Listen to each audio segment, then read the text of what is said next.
Dear students, last period में हम कुछ सिंप्लेक्स मेथड के बेसिक कंसेप्ट्स की बात कर रहे थे। उसी को फर्दर आगे कंटिन्यू करते हुए आज हम डिस्कस करते हैं solution of simultaneous linear equations. हमारे पास एक साइमल्टेनियस इक्वेशन का सिस्टम हो, उसको कैसे सॉल्व कर सकते हैं तो देखिए। मान लीजिए हमारे पास एक सिस्टम ऑफ साइमल्टेनियस इक्वेशंस कुछ इस तरह से है, Ax इक्वल टू b। ये हमारा एक साइमल्टेनियस लीनियर इक्वेशंस का सॉल्यूशन है where A is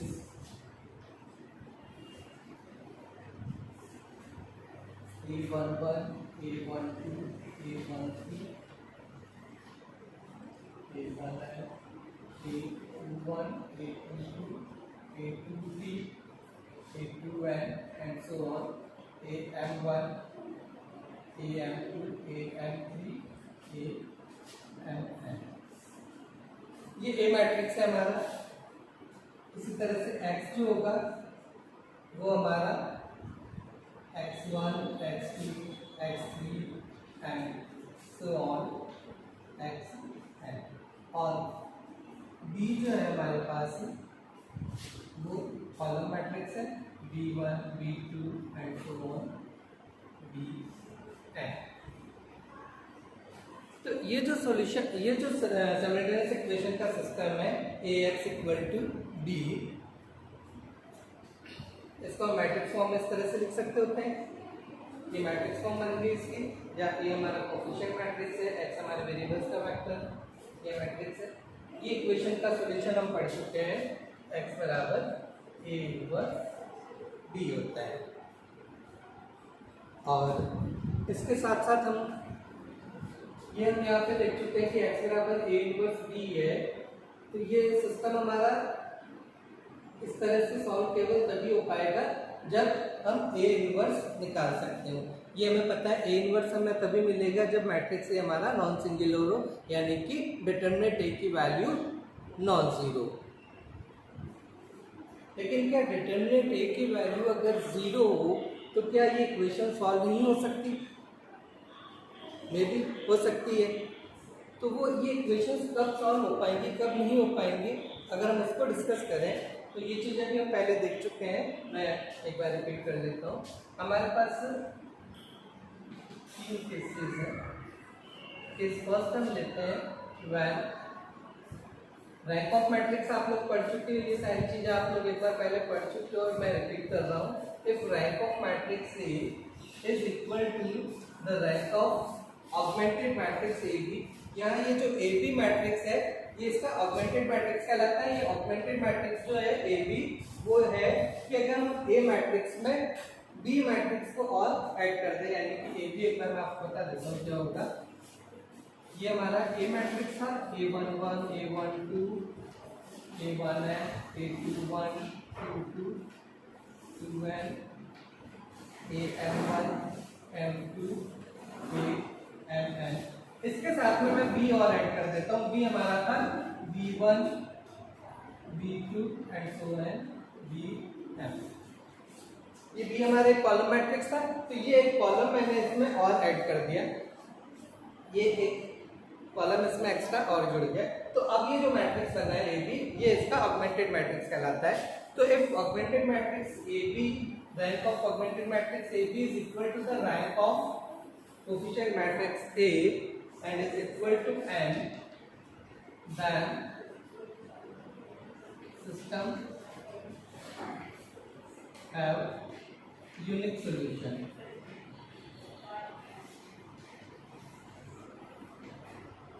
तो अगर हमारे ऑगमेंटेड मैट्रिक्स और कोफिशिएंट मैट्रिक्स दोनों की रैंक इक्वल हो, तो इक्वल टू n हो, तो हम कहेंगे कि हमारा जो सिस्टम है उसमें हमें यूनिक सोल्यूशन मिलेगा, यानी अद्वितीय हल प्राप्त होगा।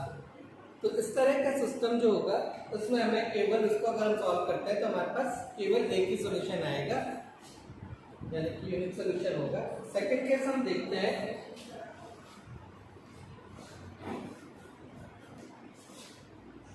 When rho A is equal to rho AB and is less than n।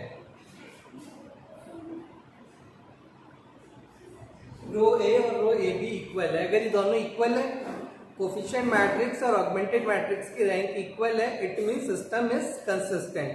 Consistent या कह लें कि सिस्टम हमारा सॉल्वेबल है, यानी कि सिस्टम को हम हल कर सकते हैं। तो अगर ये दोनों इक्वल है और एन की इक्वल है तब तो हमें यूनिक सोल्यूशन मिलेगा, अद्वितीय हल प्राप्त होगा। अगर ये दोनों इक्वल है और लेस देन एन है, एन से कम आ रही है इसकी rank, then system is consistent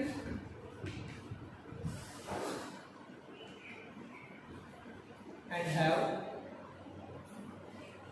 infinite many solutions.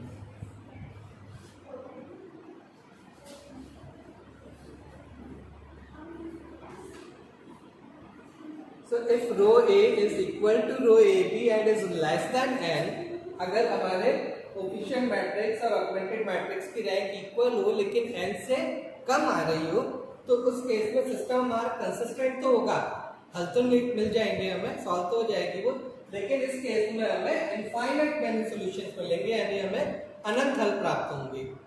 यहाँ पे हमें अद्वितीय हल मिल रहे थे जब दोनों की रैंक इक्वल थी और n की इक्वल आ रही थी, तो हमारे पास यूनिक सॉल्यूशन था।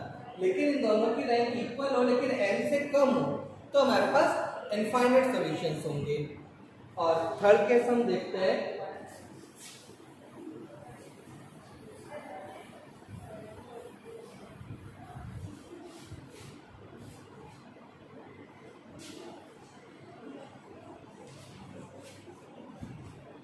रो A is not equal to row AB। अगर हमारे कोफिशिएंट मैट्रिक्स और ऑगमेंटेड मैट्रिक्स की रैंक इक्वल नहीं है, then system is inconsistent.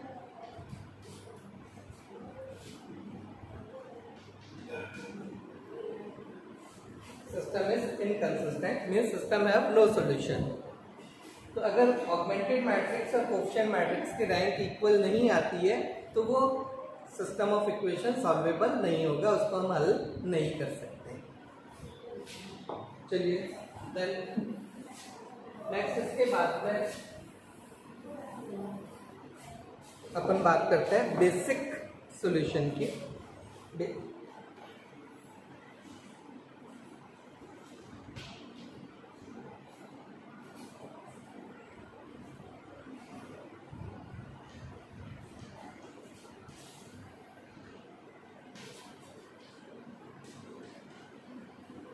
Basic solution या कहें कि आधारी हल। अब हम डिस्कस करते हैं बेसिक सॉल्यूशन, आधारी हल। ये देखिए आधारी हल हमारा होता है like Ax equal to b system of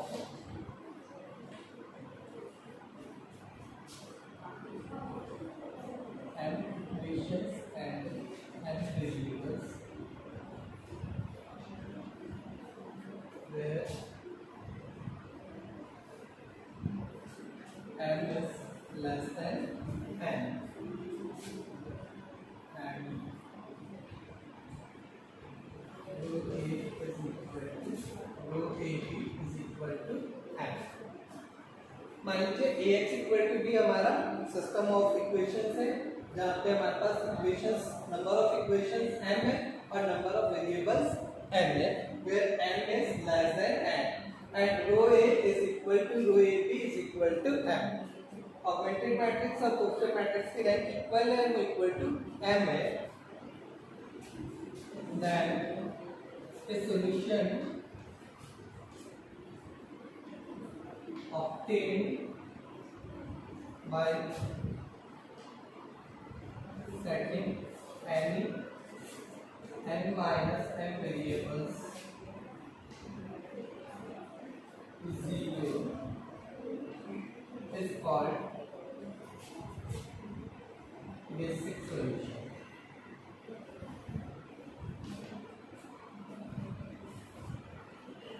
तो ये मान लीजिए हमारे पास Ax इक्वल टू बी एक सिस्टम ऑफ साइमल्टेनियस इक्वेशंस है जहाँ पे m इक्वेशंस है, n वेरिएबल्स है, इन दोनों की रैंक इक्वल है, इक्वल टू m है।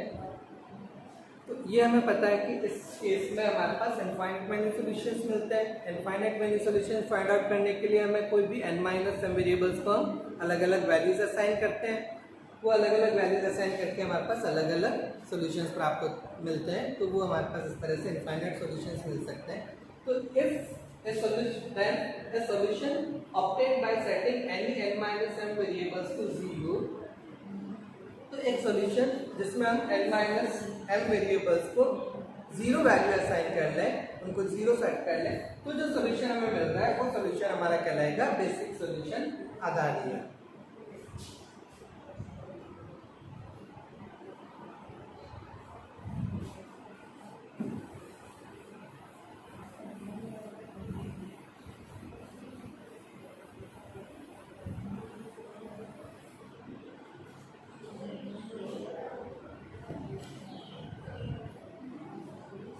अब ये जो सोल्यूशन हमारा आ रहा है इसमें n माइनस एम वेरिएबल्स को तो हमने 0 वैल्यू असाइन कर ली, और m वेरिएबल्स में अब हमारी इक्वेशंस रह गई, उनको सॉल्व करके हमें जो m वेरिएबल्स की कुछ वैल्यूज मिलेंगी। तो वो जो m वेरिएबल्स है वो हमारे कहलाएंगे basic variables.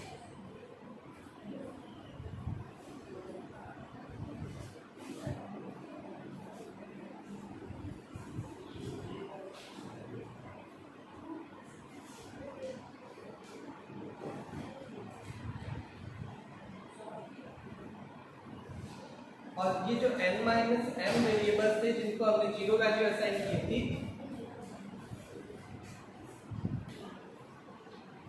these variables are called non basic.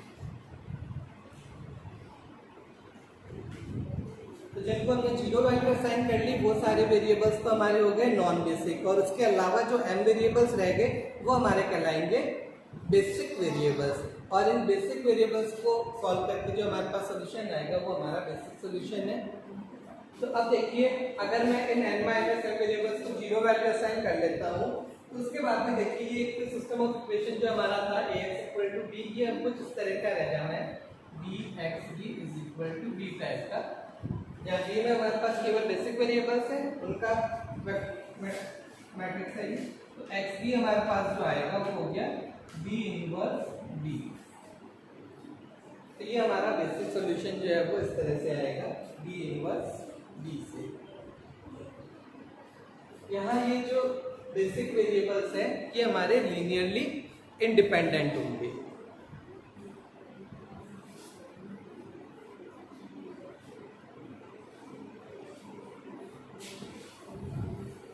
अब देखिए यहाँ पे हम एक चीज और कह सकते हैं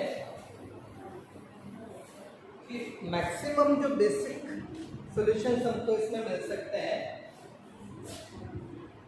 number of basic solutions are at most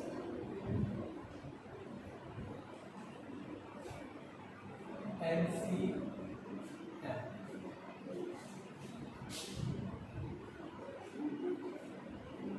तो बेसिक सॉल्यूशंस जो हमारे पास आ सकते हैं ज़्यादा से ज़्यादा वो हो सकता है NCM, क्योंकि हम क्या कर रहे हैं n वेरिएबल्स में से m वेरिएबल्स चूज कर रहे हैं।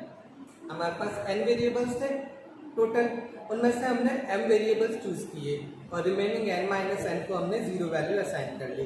तो n में से m चूज करने के तरीके हो सकते हैं LCM, या कह लेते हैं LCM factorial n upon factorial n minus m into factorial.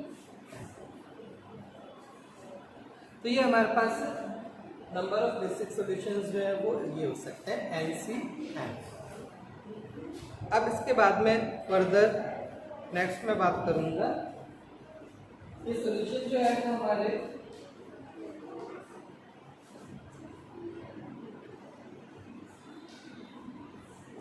Degenerate कहलाएंगे। डीजनरेट को हम अपभ्रष्ट कहते हैं हिंदी में।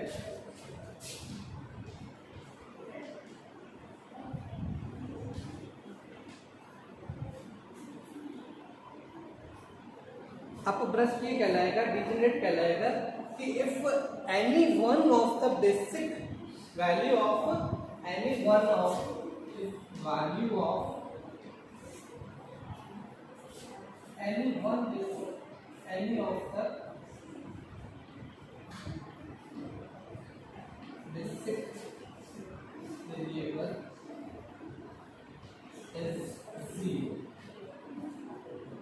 Then the solution is called degenerate solution.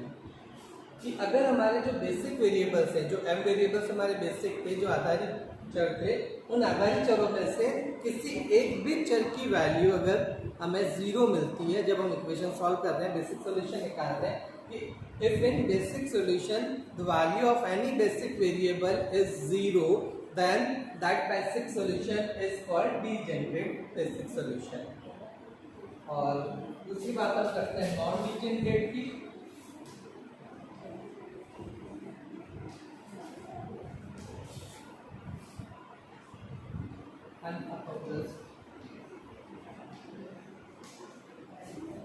वो इसकी उल्टी बात आ जाएगी। नॉन डीजेनरेट सॉल्यूशन हम कहेंगे कि if in basic solution no basic variable have value 0, कि अगर हमारे बेसिक सॉल्यूशन में किसी भी बेसिक वेरिएबल की वैल्यू 0 नहीं हो तो हम कहेंगे कि that basic solution is non degenerate, यानी हिंदी में हम कहेंगे अनअपभ्रष्ट है।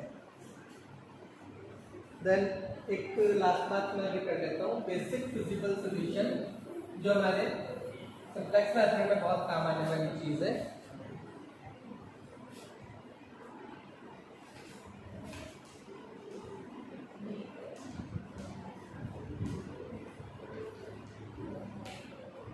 BFS, basic feasible solution. If in LPP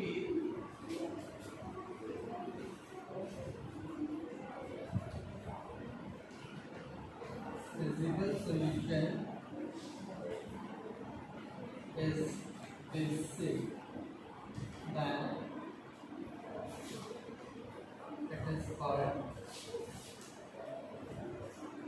basic feasible solution।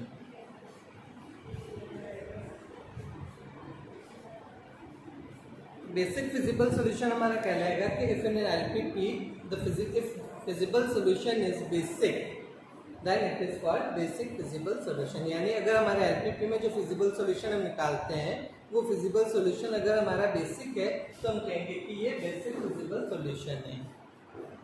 Further next period में हम कुछ प्रॉब्लम्स और डिस्कस करते हैं इस पर। Thank you.